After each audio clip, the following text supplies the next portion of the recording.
英子，你别说话啊，你好好看看，你爸今天要给你干一件大事儿。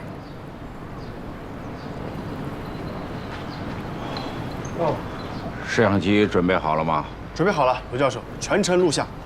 通知派出所了吗？通知了，他们一会儿就过来。到那之后呢，我是先礼后兵，我先请他们出去。如果他们不出去，你们就把他们抬出去。好。但记住啊，千万不能冻伤他们，而且语言和举止都要文明，听见了没有？听见了。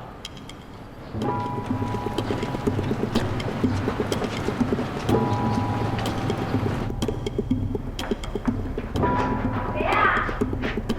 来了！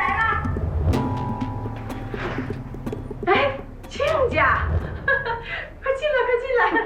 来，老刘，亲家来了。哎，好，亲家来了，快请坐。坐。请你们不要侮辱亲家这个称呼。亲家，哟，这是干什么？啊？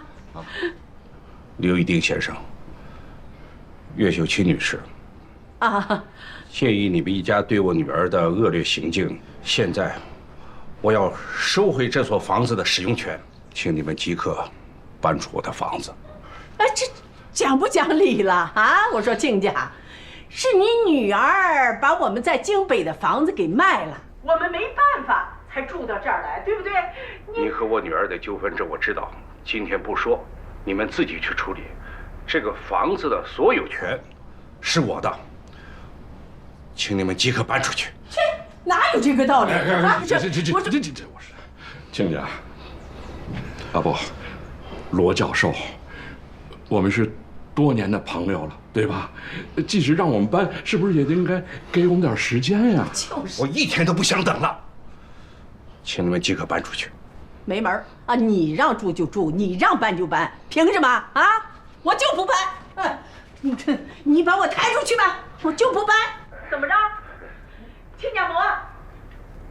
你说句公道话呀，拍什么拍呢？啊？岳秀群女士，我告诉你们，这个房子的使用权是我的，我想让你们住你们就住，不想让你们住就不准住，请你们即刻搬出去。不搬就是不搬，怎么着吧？那我就不客气了，把他们请出去。不讲理了还干什么？啊！哎，你干什么？干什么？不能这样，有话好好说。哎，干什么？哎，来人呐！要出人命了！什么人？要出人命了！这不能这样的啊！你们怎么可以这样呢？太不像话了，讲道理！你们太不像话了，你啊！说什么呢？怎么回事？你看看啊，他们这么多人非法侵入我们家。警察同志，我叫罗炳文，这个房子是我的，这是产权证，你看。我现在呢，不想借给他们住了，想请他们搬出去。他说的是事实吗？这个房子是他的，可是他女儿把我们在京北的房子给卖了，我们没有办法，所以才住到这儿来的。京北的事情你找京北的警察，我们管不了那一段。房子是人家的，人家不让你住了，你就得搬出去啊。那可是，那不能说轰我们就轰我们，我们里面东西都没拿呢，也得有个时间吧。这样，先生，你的房子既然不让他住了，那东西让他搬出去。警察同志，您先别走，您看着他们把东西都搬出去，您再走。罗教授，能不能再多给我们1个月的缓冲期？我一天都不想等了。如果你们不搬，警察同志您作证，我就要封门了。搬，马上搬。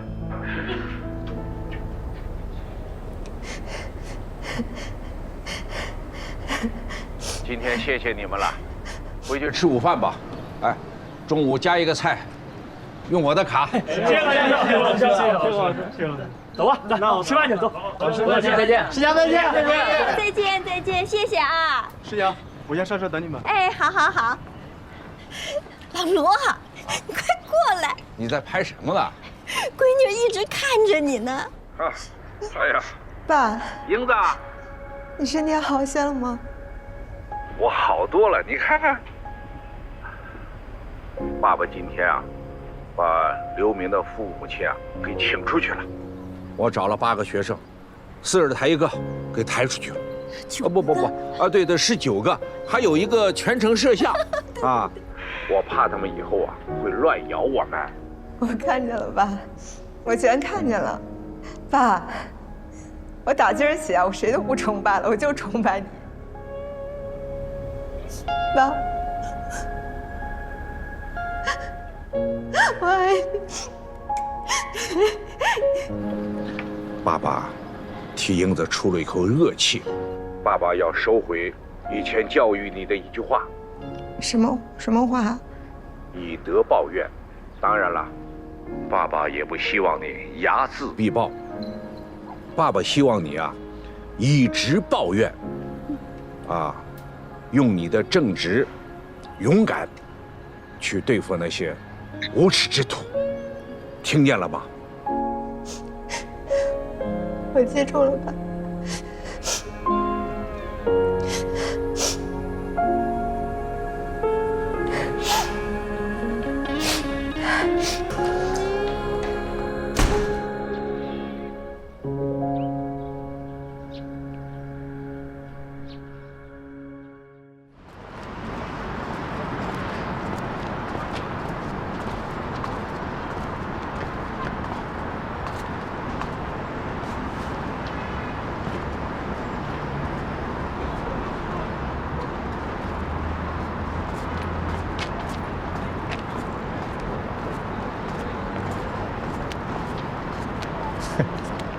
嘿，戴个墨镜又不是盲人，怎么还不认人呢？上车。我不与流氓为伍。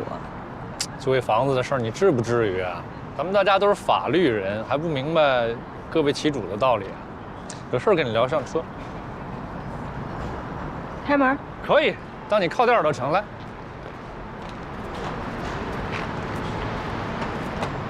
来吧。刚买的你就坐，多幸福！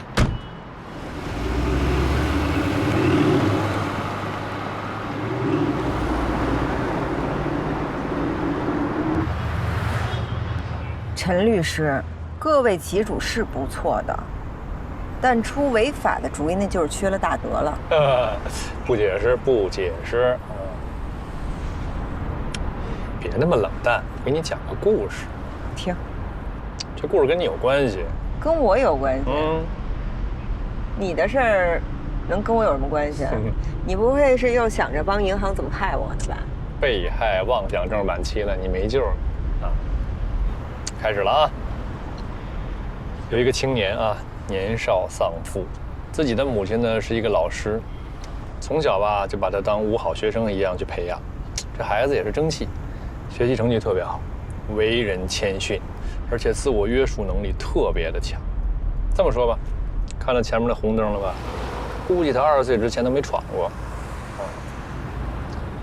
可是呢，自从他离家上了大学之后，整个人就彻底的变了。旷课、挂科、抽烟喝酒、去夜总会，而且还追夜总会的小姐。他用自毁的方式来对抗他妈妈。哎，我也这么想的。你也这么想的？那算了，肯定还有别的原因。哎，别呀，和著名的陈硕律师有相同的判断，你一点都不丢人。罗律师，你听我接着给你讲。他呢，欠了一屁股债，为了还债吧，他居然去兰亭雅舍这样的地方去当，你懂的。你在调查那个案子啊？没有啊，我就是爱八卦而已。你继续听啊。他虽然在那儿只是工作了一段时间，可却在这段时间里边，他邂逅了他人生中最重要的女人。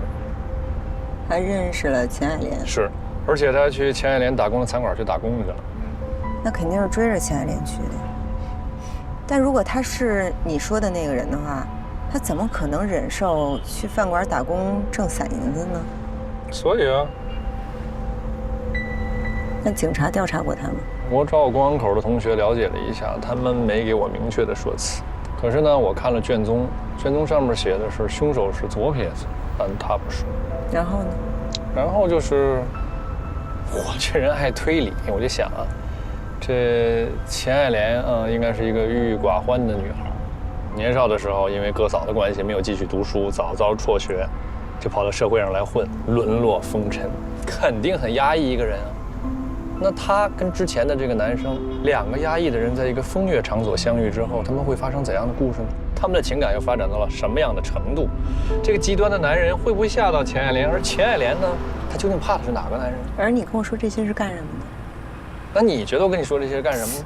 你勾着我去调查呗。我告诉你啊，钱爱莲是你的当事人，她不是我的。笑什么呀？那个上次在停车场，我跟老薛，你能看出来我俩是想坑你是吧？我傻呀，就你们俩一唱一和的，跟唱二人转似的。你以为姐会上当吗？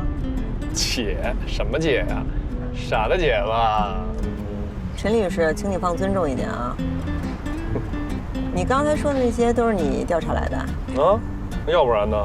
我是律师，我不是警察，我在家待着，谁给我提供线索？所以你就处心积虑的给我挖了一坑，结果你自己先跳下去了，是这意思吧？像是，不是我就是好奇，我觉得这事儿吧，只要我想起来就心痒痒，我想它有个结果。好同志，革命尚未成功啊，年轻人继续努力，前面右拐你给我停就行了。不说回律所呢吗？还有我没跟你说完呢，我没有当福尔摩斯的瘾，右转停车，我还有事要办。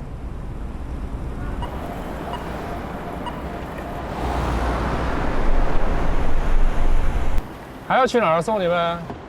陈律师，不管是不是你说的这个人，那个凶手此时此刻正在自鸣得意呢。你要是找不着他，他就看不起你。还记得当初我跑王大福那案子，你怎么嘲笑我的吗？您是大律师，不是警察，坐在家里或者跟我磨嘴皮子，是不会有人给你提供线索的。继续加油吧，陈律师，我看好你啊，或者等着看你笑话。什么意思啊？看我笑话？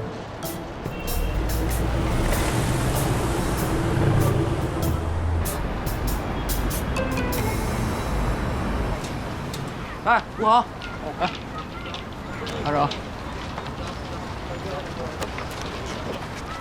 干了啊，有车有价。哦，行，好嘞。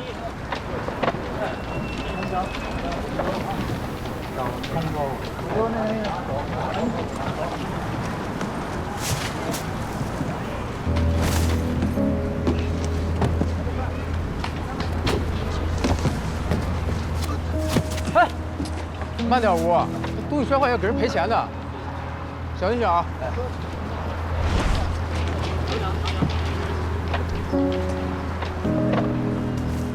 我这两天看了钱爱莲的这个卷宗，发现这尸检报告里边说，凶手是左手持刀杀人。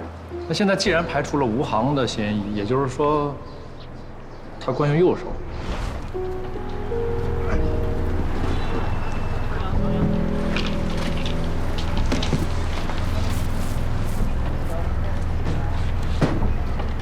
裴老师，你去钱爱莲打工的餐馆再查一下，吴航上次打架是谁把谁打，有没有受伤什么的？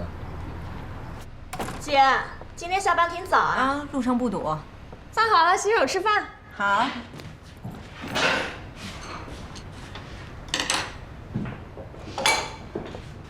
兰兰，咱们家怎么有股烟味儿啊？还有啊，我都晾半天了。有人来啊？也没谁。那谁，周老板啊？周老板来我家干嘛呀？不是，他怎么知道我家在这儿的呀？不是，我不在家，他干嘛呀？干什么呀他？是这样的，姐，我上次我不就说要给周老板买点东西谢谢人家吗？然后我就给他买了点东西，去看了看他，还顺便托他给我弟找了个工作。结果人家真是人特好，就给我办了。今儿来告诉我信儿的。姐，你赶紧洗手吃饭。不对，兰兰，等会儿。先不说你这个事儿做的怎么着啊，就是如果你让他帮你办事儿，那他要给你回复，给你打个电话不就得了吗？那干嘛非要来我家呢？那我不是谢谢人家吗？就请人家中午过来一起吃了个饭。反正姐你中午也不回来，我不影响你。兰兰，你这样就做的不对了。我不在家，你怎么可以不经过我的允许就把别人带到我家里来呢？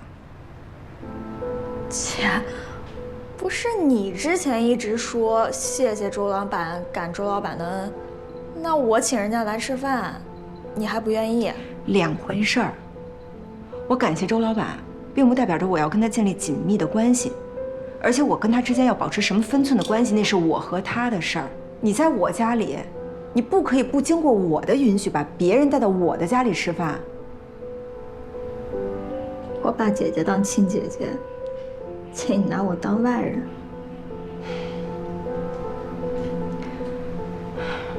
兰兰，首先呢，我们俩毕竟是没有血缘关系的，对吧？但就算是我们是亲姐妹，那亲姐俩在一个家里面，她之间也有分寸的。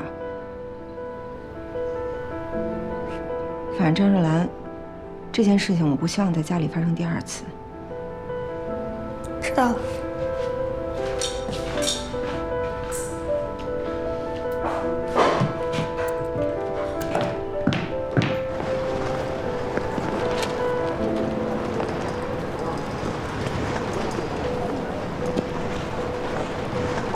王队，下班了。哎，拜拜。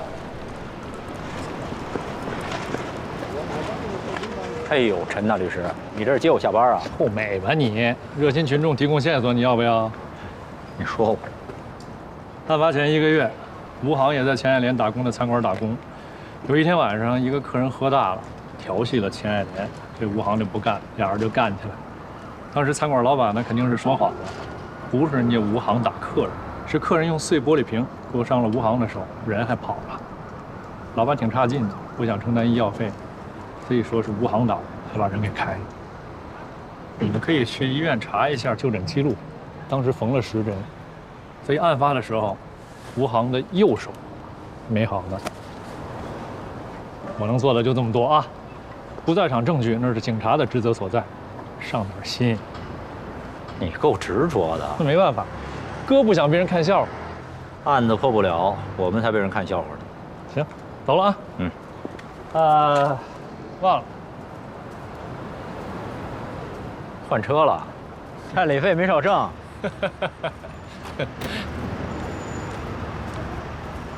走了啊！嗯。宝儿，你下来一趟，钱爱莲的案子有新线索，我们要出趟外勤。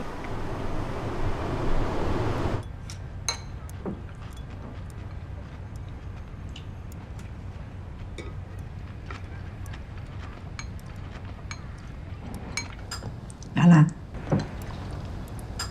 兰兰，既然你称呼我是姐姐，那我就想以姐姐的身份提醒你几句话。你选择在城市生活，就要学会城市人的生活方式。城市是一个陌生的社会，人和人之间都是保持着距离和分寸的。就好比说你和周老板吧。你们之间不熟，也没什么关系。在这种情况下，你就请他帮你安排你弟弟的工作。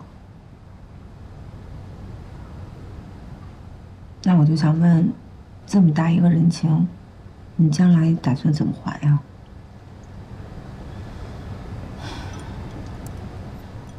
城里我也没个人，我要不找周老板，我咋给我弟找工作？那就说明你在这个地方还没有立足啊！你自己都保全不了自己，你还想着别人，那之后会出麻烦的。俗话说得好，没那金刚钻，咱就别揽那瓷器活。